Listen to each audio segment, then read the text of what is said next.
Sarah. Good evening, good morning, good day, good afternoon, or good whatever time it is, wherever you are in the world. It is my absolute pleasure to introduce to you Sarah Cox, who's from here in Australia, not too far from where I live. And Sarah came through the Institute in Australia. And one thing that's always struck me about Sarah, even if she's learning something for the very first time, she can sit there and complete my sentences for me. And which just tells you that Sarah has had this unique and initial understanding of NK and gets the philosophy and everything behind NK on a very deep level. And I had no hesitation in inviting her to be on the NKC board.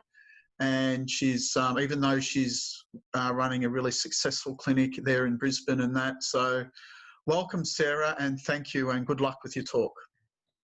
Thank you, Hugo. That is so lovely to receive that, and I reflect it straight back in what your work and you have provided me with being able to be of service in the world. I'm thrilled to be presenting this topic to you today because it's something I'm very passionate about. How NK, or neuroenergetic kinesiology, brings together Eastern and Western medicine, which seems like an obvious thing, we know that, but I want to inspire you to see deeper into how the synthesis of these two energies really impacts the client. And if there was ever a time in NK's history for it to be really relevant and important, it's now. So my hope through this presentation is that you are encouraged to see the wonderful role that you play as a practitioner in helping the world heal and evolve one client at a time. The content of this presentation is based on anecdotal experience with clients and how that interfaces with research. I haven't studied Eastern philosophy, so I'm not an expert, but I have seen it come to life through working with clients, and that allows me to understand how it's applied.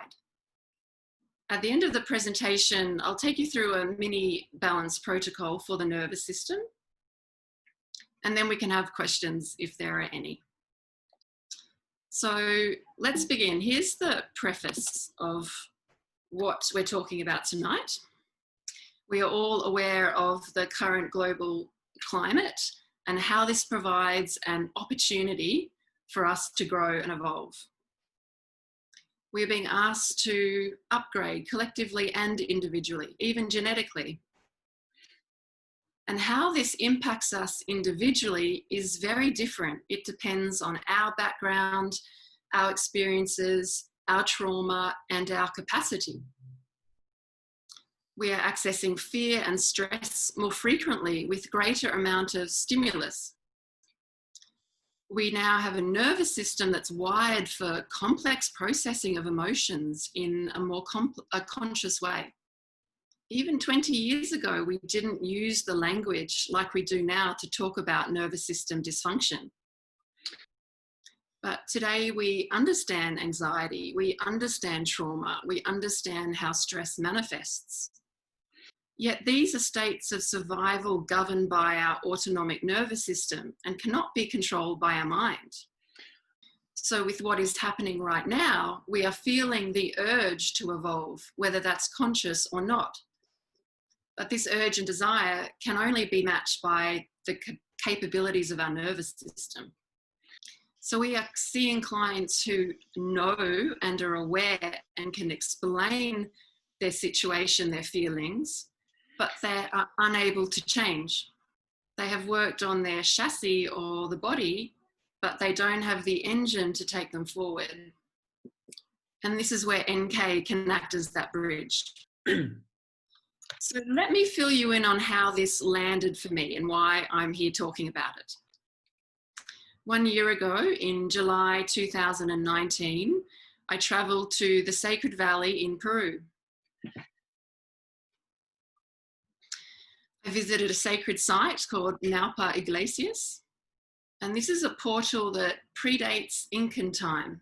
It has the same measurements as the pyramids of Giza. And I worked with the plant medicine there, and I experienced a lot of feminine energy. And these women had this very clear message for me. It was, you must act like a bridge between the two worlds of healing, Western and Eastern. And this was pleasing to hear because, after all, I was a kinesiologist and had the opportunity to do this. A couple of days after that, I worked with a master of shamanic arts. И несколько дней спустя я работала с мастером таких шаманского искусства. And he had a similar message, not knowing my experience. He said, there is a time and place for Eastern medicine and always will be. And there is a time for Western medicine and there always will be and always has been. And there is a time for both of those to come together, and that time is now. And this was very affirming because NK is that beautiful mix between science and spirituality. And so this is how I see the kinesiology playing field. All the ways in which duality separates us. And I'll just read this table, Dennis. Left brain, right brain, science, spirituality, masculine, feminine, please excuse that spelling error, metal, water, learned wisdom, innate wisdom.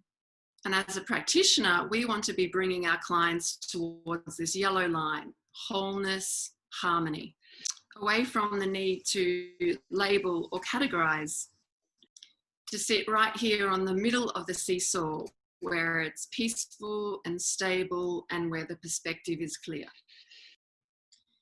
So why is NK so important right now? As mentioned, there's that gaping hole between awareness for a client and nervous system adaptation. And this can create frustration in the healing journey. And so this is where neuroenergetic kinesiology really asserts its muscle.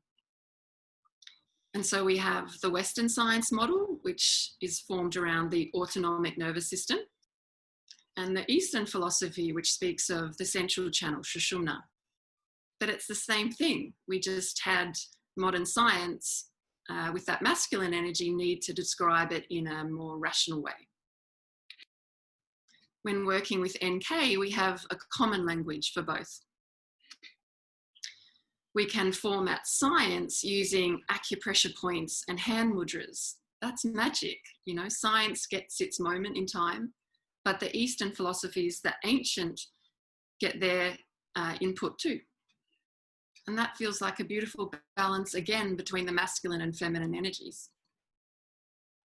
Similarly, we use science to find the stress and then the Eastern philosophies to clear the stress. And that vibration creates the synthesis, like a bridge to access the whole being. There's something powerful about that dynamic that the body responds to very well. Through NK, we can access a client's story based on their biology rather than their cognition. So here's bringing it all together in a bit of a model. I've got the Gray's anatomy picture of the peripheral nervous system. And then the yellow line to represent the central channel. So we've got the blue lines looking at the parasympathetic innervations from the midbrain and the medulla. And we've got the sympathetic innervations down the thoracic and the lumbar vertebrae. And some more parasympathetic here down in the sacral vertebrae. So it is said that from a spiritual process that a soul evolves through the human journey to experience the depth that it can't find in non-duality. So we are evolving through experiencing karma, our samskaras, our archetypes, our limiting beliefs, all designed to mine for gold. Science sees the same concept, but using different language, trauma, dysregulation, nervous system. But we're all heading in to the same place, samadhi, wholeness. So here's how we're going to weave it all together. This is a bit of a brain dump, so you can all get an insight into how my brain works. So these are all models that I've placed together. And what's curious, to use one of Hugo's favourite words, is that there's always or usually 3 tiers. So we start with the triune brain model by Paul MacLean, and he talked about the 3 levels, the cortex, and we ask here, what can I learn? Involved with analytical stress identification. The limbic brain, which asks, am I loved? Which has an emotional stress evaluation. And the reptilian brain, which asks, am I safe? And has an instinctive stress output. So the polyvagal theory by Stephen Porges connects the body to the brain, looking at how the vagus nerve responds somatically to regulate the nervous system. So this sophisticates the triune brain model by looking at how neuroception, or cues of danger and safety, bring to life the nervous system. И эта модель делает модель тройственного ума более такой изощренной, более совершенной, рассматривая аспекты нейроцепции, то есть аспекты различных подсказок безопасности или опасности и то, как мозг, система на это может реагировать. So we've got the ventral vagal safe social system. That's obviously parasympathetically innervated. We've got the sympathetic response, or the flight fight. And the dorsal vagal, or shutdown, which is again a parasympathetic state. A researcher called Deb Dana coined the term polyvagal ladder, speaking of how we move up and down the polyvagal, or the nervous system, expressing behavior appropriate to those states. So if we were in dorsal vagal or shutdown, in that immobilized state, for us to move to the ventral vagal state, we would need to move through sympathetic state. То есть если мы находимся в дорсально-вагальном таком в отключке, для нас, для того, чтобы прийти к вентрально-вагальному состоянию, нам нужно будет пройти через симпатическую промежуточный шаг. So we'd need to mobilize before we could find the safe space. Also, we can access both the safe social and the shutdown to find stillness. And you can see how this model matches the peripheral nervous system model with the different sympathetic and parasympathetic innervations. So then we also have the model that speaks of the crap triangle that we learned in NEPS 4, resolution, suppression, expression. And I've overlapped that with the conscious, subconscious, and unconscious brain. And then we have Hans-Seyle's model of stress, which we know very well with muscle testing. Also the interface of the physiology with the neurotransmitters and hormones. And then we looked at the needs and the cues for each of these states. So in that safe, social, conscious, smart brain, we're all about social engagement. In the flight, fights, limbic, we are wanting to know safety. And in the dorsal vagal, we want to feel safety. Now, we could never look at anything without adding in the chakras. So I fell into which minor chakras would suit these stages. So it made sense to look at, in this safe space, the soma chakra, which allows us to have a whole brain, an integrated brain view of the world, which creates harmony. The manas chakra, which allows us to have clarity of input, a clear understanding, a filter. And the nirvana chakra, which releases suppressed emotion. And so I wondered what would happen if we were to hold those 3 points together to use as a stress correction. That's something to experiment with. In the flight and fight state, I looked at all of the limb chakras. The elbow chakra to allow you to go with the flow. The wrist chakra to let go of manipulation or influence. The knee chakra to be flexible, and the ankle chakra to change direction. All very important to mobilize effectively. And then I also thought about the kidney and the thymus chakra. The kidney to go from surviving to thriving. And the thymus chakra, because we know it's where the T helper cells mature, it's to help ourselves get out of our own way to mature and grow. And then in the dorsal vagal system, looking at their hips to bring staying power, the ability to hang in there and strength. And the soles to receive the fruits of the earth, the energy to mobilize. Because when we're in that shutdown phase, we think, what's the point? And we need that way up the ladder with mobilize, with energy. So bringing this all together, the quote at the bottom there says, the success of our conscious actions are only as good, or is only as good as our nervous system regulation. I was trigger happy, sorry, Dennis. So the role of the the role of the NK practitioner, we can manage both the nervous system, a lens of trauma, and the spiritual path that places us here. That's quite rare. In a session, we weave through both the Western theories of science and the Eastern philosophies at the speed and direction appropriate to the client. So it's the missing link between awareness and de-stressing the nervous system to allow for healing. So we are able to interact with the client's nervous system away from the influence of their narrative,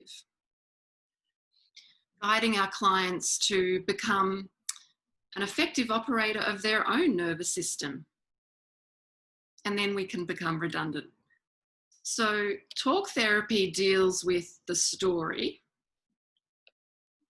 and kinesiology can deal with the nervous system state. And the polyvagal theory says that the story always follows the state. So it's what happened to your nervous system versus what happened to you. And once we work with the nervous system, we can then work with the presenting issue. And this reminds me of the anatomy and physiology concept that structure governs function. So like the metaphor at the beginning, the structure and the state of the nervous system is the engine, and the function and the story is the outer casing, the chassis. So why is what we offer so potent? NK serves as a modality that can hold all languages and perspectives in equal measure. And our being resonates deeply with that harmony, and that allows for, it's very conducive for healing. So there's a place for each viewpoint, and there's a place to integrate both, and now is that opportunity. So this is what we get to offer as a practitioner. We get to upgrade redundant nervous systems.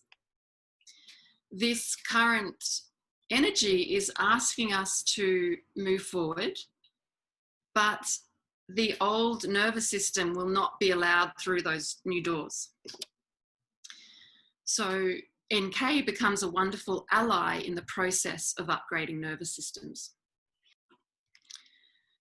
So what are you noticing at the moment in the clinic? And if you like, you can start putting things in the chat box about what you're seeing come in for clients. I won't be able to see the chat box, but you can talk amongst yourself, the Russians to the Russian speakers, English.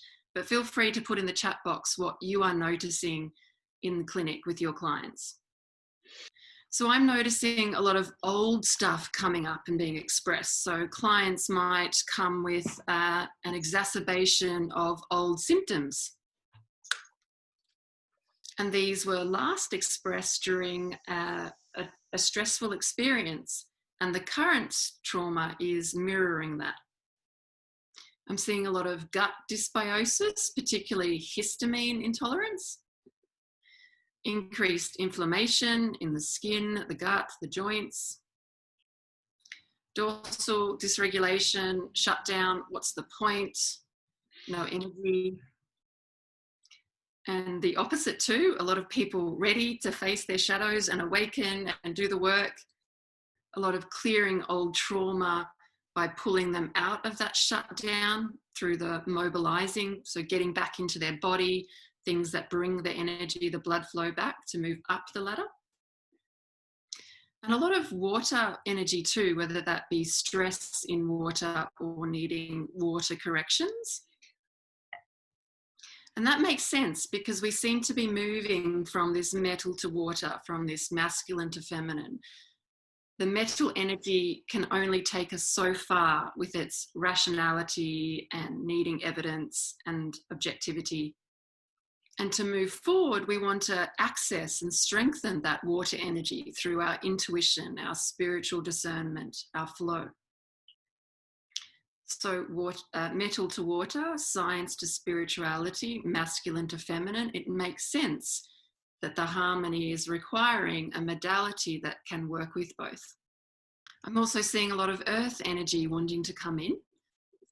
Finally, planting into our own nourishing soil that doesn't depend on a happy bank account or a loving partner or a great job title. And that nourishing soil is allowing us to grow and thrive and blossom in our own very unique way, which is also awakening the non-conformist in us. И это также пробуждает такие аспекты, не вписывающиеся, что ли, не соответствующие каким-то внешним форматам. Which is also breaking away then from that metal constrictive energy. So what can we do about this? So the crap triangle from NEPS 4 is an excellent model to use. We've got the resolution pathways via the cortex, which allow for awakening. And the clarity means less noise, which means stronger intuition, discernment, and perception.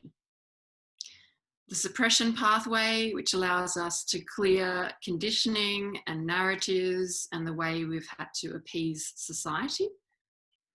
And the expression pathways, which looks at how we physiologically express emotions. And when this is regulated and working, we can really listen to that and use it as our barometer to hear messages our body can speak. And that must have been how the ancients understood themselves. They didn't have the language of cortex and awareness, but they listened to their body. So we're coming full circle. And so this is our legacy as practitioners, to help our clients come back to that, to be able to listen, to understand. So this is the CRAP pathways in diagram form. I love this diagram. It's underrated with what it offers.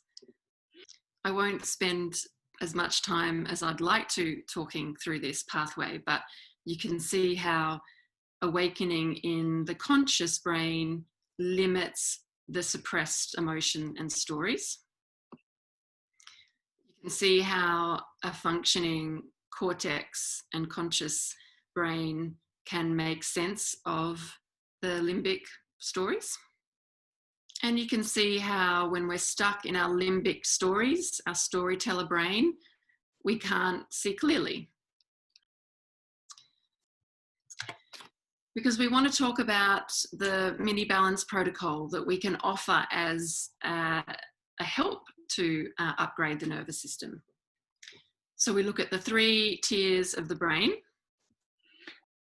and at each step we will de-stress. So you have this balance in your journal so the Russian speakers can see it in Russian language. So we access the cortex by the format. Then we put the specific muscle on for the cortex. Then we activate the supraspinatus. Then we input a goal statement because we want to challenge their conscious awareness. So I often ask, what are you longing to feel? And challenge the supraspinatus while they're saying what they want, the goal. And the correction is from the specific muscle correction table in POK1. And then we look at the limbic brain for the suppression, format to access the limbic brain. And then we prioritize the specific muscle by the alarm points. So if the stomach alarm point showed, we then activate the pectoral major muscles.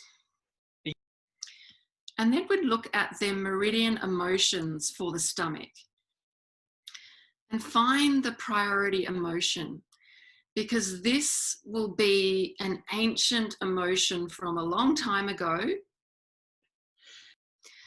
that whenever there is resonance or a vibration of that same emotion, the stories will be triggered.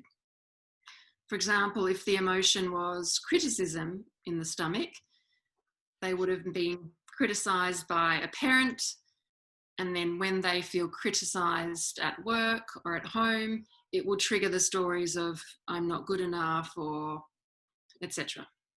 And the client will recognize that. So just by talking about it, like in the crap triangle, they can contextualize it. Because while it's a suppressed emotion, it's just underneath the surface so that the smart brain can't recognize it. But this process allows the smart brain to recognize it so it can be cleared. So the correction again is from the specific muscle chart in POK1, so it would be for the stomach. And finally, the reptilian brain for the expression of emotion. So put in the format for the brainstem. Find the priority bone in the body. So I scan the body until I find the bone. If you've done skeletal system physiology, you'll have the format for the bone, sometimes in structure 1 too. You can activate the bone by giving it a rub, move it around. And then we're going to look at the meridian emotions for that bone. And these emotions represent our unconscious operating system. Because the reptilian brain is the first part of the brain developed, it carries with it all of the ancestral stuff. Often we choose our parents for their baggage. We determine that is the best platform to work through our karma, and we run that operating system unconsciously. But then we realize that's not our operating system. So when we look at the meridian emotions for the bone that shows, we are seeing the emotions that we saw in our caregivers and our environment and in ourselves. But in our truth, we are actually here to express the exact opposite. We needed the contrast to understand what we were here to express. So if it was a stomach meridian, for example, we would recognize in our environment criticism, unreliability, lack, disempowerment, disharmony, lack of empathy. But in fact, our true operating system, which we're now upgrading, is to be harmonious and content and reliable and empowered and full. And usually this correction is running the meridian, so running the stomach meridian. And then I just re-challenge the formats and the goal statement to finish. Because this protocol is both neurological and energetic, it can really whack clients out. So my last few slides, we're just going to talk through, and I'm running out of time, but I can send them later. Was going to talk through the ways in which these 3 states are presenting in the current climate. So there's some details for me if you'd like to contact me. If you have any feedback around trying that protocol, let me know. Website, Facebook, Instagram, email. So thank you very much. Thank you for joining the presentation. Thank you for your commitment to professionally developing. Thank you to Daria, who was the inspiration behind the presentation, Hugo for your vision, Dennis for your great translation, and I hope you continue to enjoy the rest of the presentations. Thank you, Sarah. That was amazing. I love to see all how, you know, all the concepts that we've been going through over the years, and with different people having different views and integrating and expanding it, and that's awesome. Thank you so much. Pleasure. Thank you for letting me share. Yeah. Any questions? I've got, there's one question. What does Sushumna stand for? Central channel, same thing as governing vessel and central vessel, but in the Vedic tradition. So the way that Kundalini energy travels upwards to bring consciousness. Well, it doesn't seem to be many other questions, though. People were giving some interesting, you know, when you told people what are you seeing a lot at the moment, that there was a lot of fear, inflammation, trauma, gut dysbiosis, avoidance, denial, stress, depression, learning, you know, things like that. Exactly the things you were saying, actually, very similar. Yeah. Cool. There's two questions I can see, Hugo. One is about where can I learn about bone physiology? Hugo runs a skeletal system physiology course. I'm not sure when that's coming up, but that has all the bone formats and the associated meridians. There are some bone formats in Structure 1. Yeah, they're all in Structure 1. I'm doing Structure this year. It's part of the diploma. So anyone in Australia wants to do that, contact the admin at nkinstitute.com, Paulette, and she'll grill you to make sure you've got the right prerequisites, and once you've been suitably grilled, you'll be allowed to come. Dennis is getting lots of positive feedback in the chat. Very gifted. Thank you, Dennis.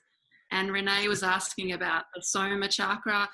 That's the chakra that integrates both left and right brain, and when that chakra is working, we can see the world through a whole brain lens. So that allows us to have a mind-blowing, blissful experience of life. It's like seeing the tapestry with all the weaves together. We don't kind of focus on the individual ones. So it's a more technicolor version of the world when we're balanced.